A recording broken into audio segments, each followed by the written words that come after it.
Salut, salut mes bien-aimés, partout où vous trouvez, que la paix du Seigneur soit avec vous. C'est encore une fois votre bien-aimé Paul Ariel Malimtoto. Aujourd'hui, encore une fois, l'honneur m'est échu de venir partager quelque chose de la part du Seigneur avec vous. Je vais parler aujourd'hui sur un thème intitulé « Comment briser la stérilité ». Vous savez, la stérilité, c'est cet état-là de manque de productivité. Quand il n'y a pas la production, on parle de la stérilité. Barrenness in English. Et aujourd'hui, je veux que nous puissions partager sur ce thème. Si vous lisez dans Genèse, chapitre 1, verset 28, la Bible dit « Et l'Éternel les bénit et leur dit « Soyez féconds ». La volonté de Dieu, c'est la fécondité dans la vie de son peuple. Dieu veut voir la fécondité parmi son peuple. Il veut voir la multiplication. Mais l'ennemi, le diable, il est l'auteur de la stérilité. Il est l'auteur de la sécheresse. Si vous lisez dans Exode chapitre 23, le verset 25, qu'est-ce que la Bible dit? Vous servirez l'Éternel votre Dieu et il bénira votre pain et vos eaux et j'éloignerai la maladie du milieu de toi. Il n'y aura pas dans ton pays ni femme qui avorte, ni femme stérile. Je remplirai le nombre de tes jours. Dans ces versets, nous voyons Dieu exprimer sa volonté, sa pensée vis-à-vis de son peuple. Il dit, vous servirez l'Éternel et il bénira votre pain. Si Dieu bénira notre pain, cela veut dire que le pain ne manquera jamais dans nos maisons. Parce qu'il n'a pas dit que vous me servirez et je vous donnerai du pain. Mais il a dit, je bénirai votre pain. Ah, là je comprends que le pain n'est pas un problème quand on sert l'Éternel. Or, la Bible dit dans Jean, chapitre, je ne sais pas, je ne me rappelle plus du chapitre, que l'œuvre de l'Éternel, c'est de croire à celui qui l'a envoyé. Aujourd'hui, l'œuvre de l'Éternel, c'est de croire. Quand tu crois, c'est un travail déjà fait. Tout celui qui croit, il est serviteur de l'Éternel. La Bible dit, vous servirez l'Éternel votre Dieu et il bénira votre pain et vos eaux. Et j'éloignerai la maladie du milieu de toi. C'est la promesse de Dieu. Quand tu sers l'Éternel, bien-aimé dans le Seigneur, l'Éternel éloignera les maladies de ta vie.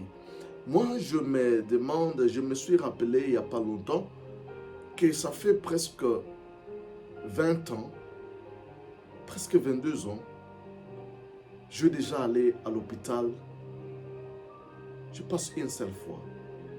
Et les jours où j'étais parti à l'hôpital, je venais de Nairobi, je faisais des petits malaises. Et moi-même, je suis allé à l'hôpital et j'ai demandé à l'hôpital de voir si je n'ai pas de fièvre typhoïde, parce qu'il y a des typhoïdes en Afrique. Et s'il peut me soigner. Je n'étais pas malade, mais moi-même, je suis allé à l'hôpital et j'ai demandé, moi-même, j'ai permis que je sois admis à l'hôpital. C'est-à-dire, je n'étais pas malade pour dire qu'on m'a amené à l'état d'urgence. C'est-à-dire, depuis 22 ans, je n'ai jamais tombé malade.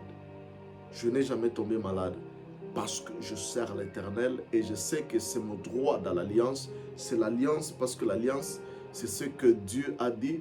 Vous me servirez et j'éloignerai les maladies du milieu de vous. Alors, il continue en disant, il n'y aura pas dans ton pays ni femme qui avorte, ni femme stérile. C'est ce qui m'intéresse. Il n'y aura pas la stérilité parmi ton peuple, du milieu de toi. Il n'y aura pas la stérilité. Dans l'alliance que nous avons avec Dieu, quand nous le servons, la stérilité n'est pas notre partage, is not our portion. Barrenness, sterility is not our portion when we serve the Lord. Ceci signifie que tu dois être productif dans tout ce que tu fais. Que tu sois appelé au ministère de la parole, tu dois être productif dans ton appel, dans le ministère dans lequel Dieu t'a appelé. Il doit y avoir la productivité.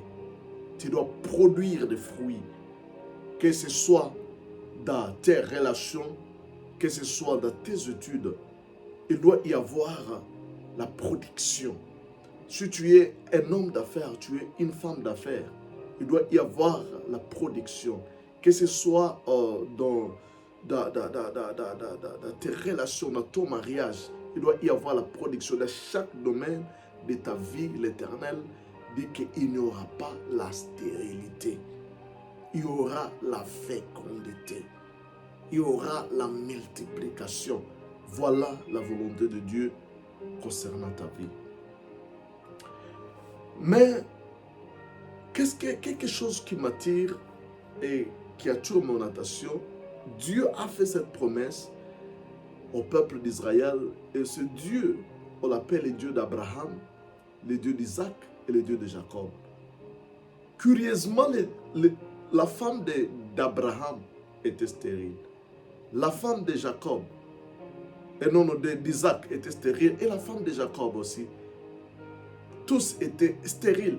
Mais Dieu est le Dieu d'Abraham, d'Isaac et de Jacob. Mais comment leurs femmes étaient stériles? Mais bien aimé, laisse-moi te dire que oui, ils étaient stériles, mais ils ne sont pas morts stériles. Ils ont fini par commencer à produire. Ils ont fini par devenir féconds. Aujourd'hui, tu peux être dans la stérilité dans un domaine quelconque. Bien aimé dans le Seigneur, tu dois t'élever et stopper la stérilité parce que tu as le pouvoir de le faire. Et la Bible nous montre donc, si tu vas dans Genèse chapitre 21, nous allons voir comment briser la stérilité. Pour briser la stérilité, nous allons parler de ça par rapport à la vie de ces trois patriarches et leurs femmes. La femme d'Abraham, Sarah, qui était stérile, comment est-ce que sa stérilité a été brisée? Par la façon dont sa stérilité a été brisée, cela peut nous aider à comprendre comment aussi nous pouvons briser la stérilité qui attaque notre vie dans un domaine quelconque. Si tu lis la Bible dans Genèse chapitre 21, verset 1, la Bible dit « L'Éternel se souvint de ce qu'il avait dit à Sarah, et l'Éternel accomplit pour Sarah ce qu'il avait promis. Sarah devint enceinte et elle enfanta un fils à Abraham dans sa vieillesse au temps fixé dont Dieu lui avait parlé. L'Éternel se souvint de ce qu'il a dit à Sarah. L'Éternel accomplit pour Sarah ce qu'il avait promis. » Oh, je comprends ici que la stérilité de Sarah a été brisée par la parole. Parce que la Bible dit, Dieu se souvient de ce qu'il a dit, la parole parlée. Sarah devait enceinte et enfanta un fils. Donc la stérilité de Sarah fut brisée par la parole parlée. C'est un secret aujourd'hui parce que nous sommes des dieux. Nous avons la nature de Dieu aujourd'hui par la nouvelle naissance. Nous aussi, si nous voulons briser la stérilité dans un domaine quelconque de notre vie, c'est par la parole. Laisse-moi te dire que la parole a le pouvoir. Dieu, au commencement, il a dit soyez féconds. Il a confessé, il a parlé. C'est très important, bien-aimé, de parler ce que tu veux voir. J'ai toujours dit, fermer sa bouche, c'est fermer sa destinée. C'est un principe du royaume. Si tu veux voir les choses que tu désires dans ta vie, c'est en parlant, c'est en confessant de ta bouche ce que tu veux voir. La Bible dit c'est en confessant même de la bouche que nous parvenons au salut.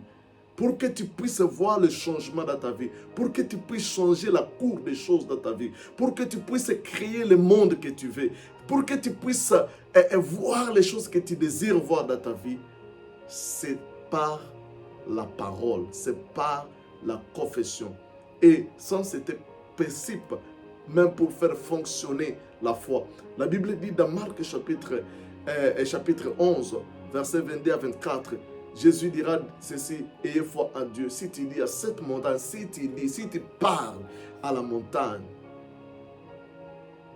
ne parle pas de ta montagne, mais parle à ta montagne. Si tu parles à cette montagne, jette-toi dans la mer.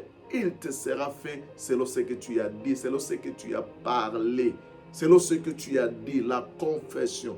La Bible dit dans Hébreux chapitre 11, verset 3, que c'est par la foi que nous croyons que ce monde a été créé par la parole. Dieu a créé le monde par la parole.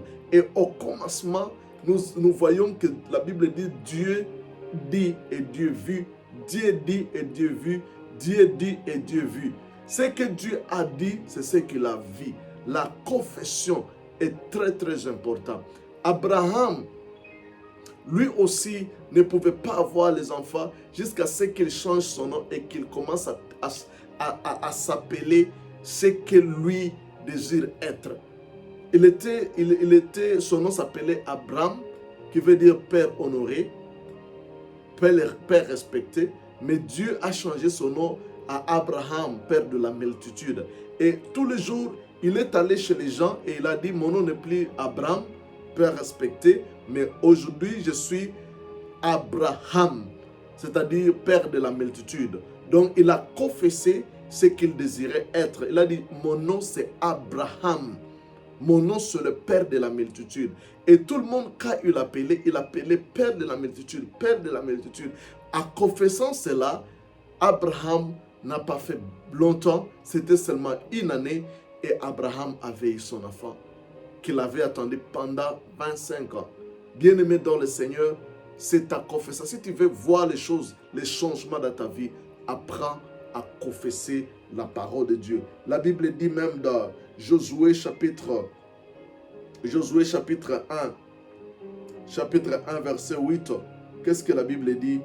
Que ce livre de la loi ne s'éloigne point de ta bouche. Laissez-moi voir quelque chose là-bas.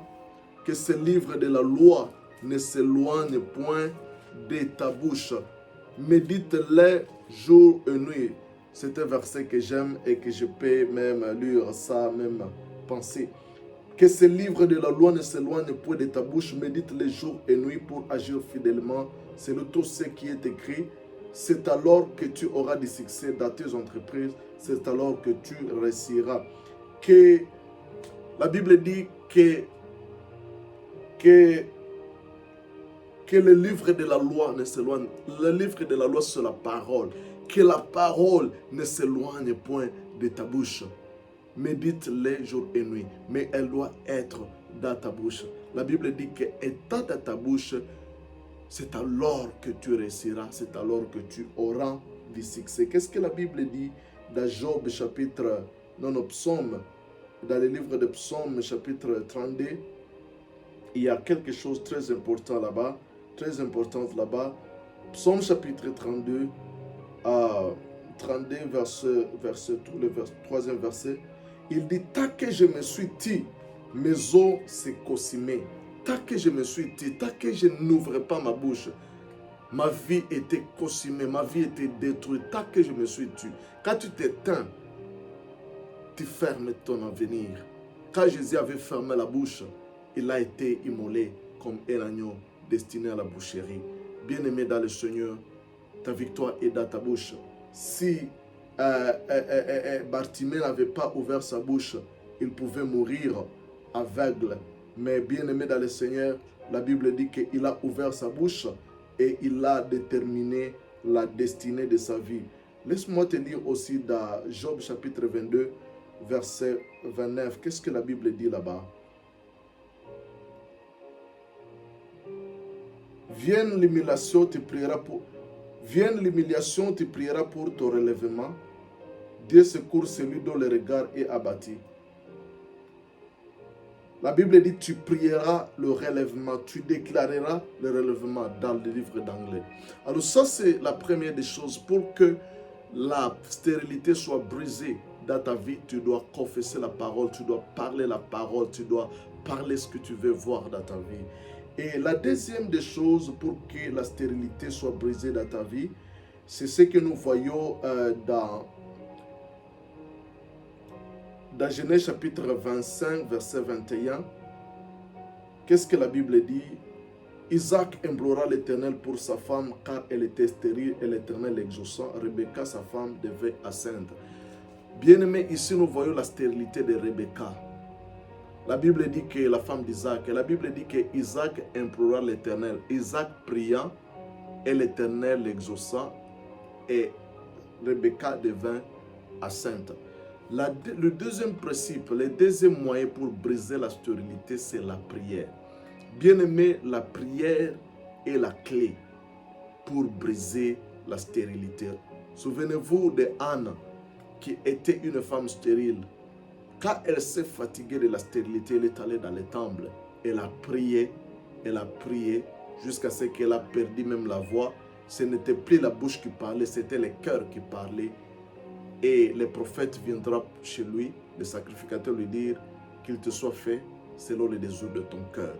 Bien-aimé dans le Seigneur, sa stérilité fut brisée par la prière. La prière peut briser ce temps de manque de productivité. Bien-aimé dans le Seigneur, que ce soit dans les affaires, dans chaque domaine de ta vie, tu dois prendre un engagement de prier. La prière du croyant, la prière de la foi, la prière des hommes de Dieu, la prière, ta propre prière, ta vie de prière. Par la prière, tu peux briser la stérilité, tu peux changer la cour de ta vie. Mais que cette prière soit vraiment remplie de la connaissance, remplie de beaucoup de foi, que ce ne soit pas de lamentation, parce que beaucoup de gens se lamentent dans leur prière au lieu de faire vraiment de vraies prières. Bien-aimé, la prière est très importante. La Bible dit que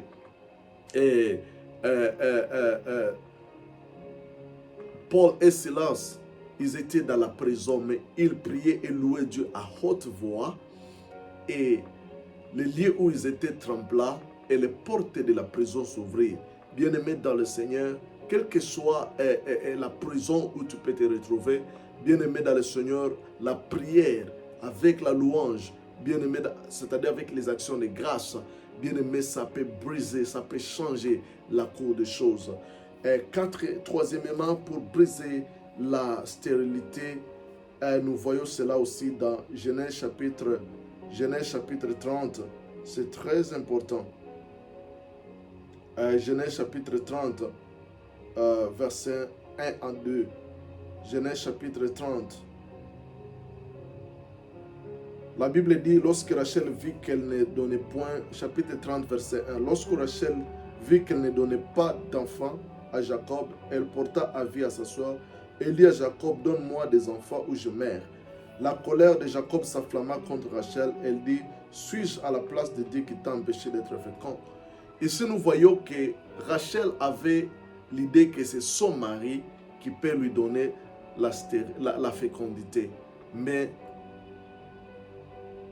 Jacob a prêché à sa femme que tu dois compter sur Dieu. C'est Dieu qui peut te donner les enfants.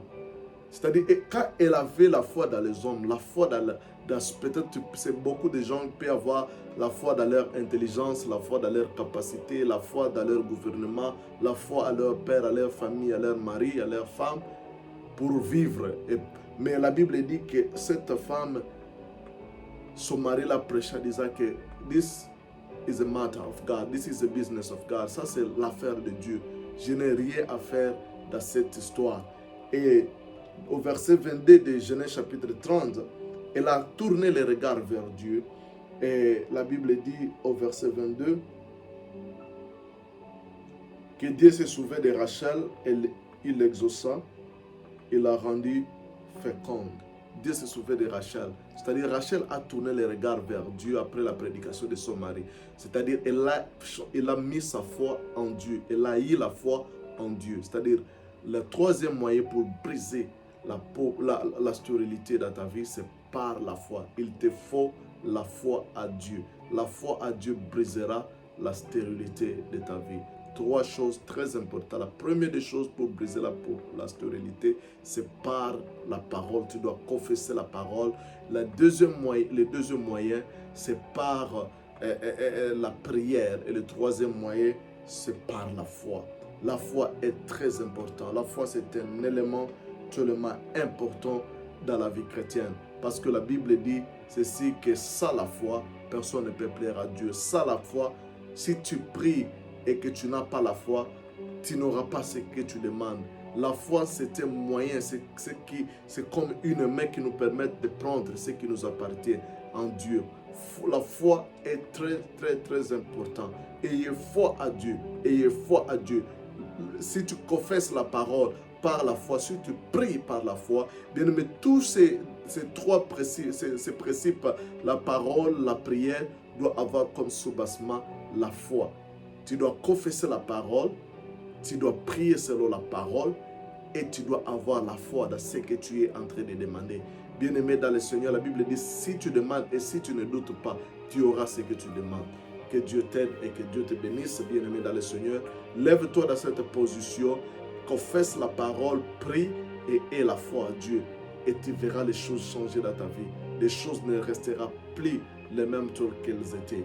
Au nom de Jésus, que Dieu te bénisse. Amen.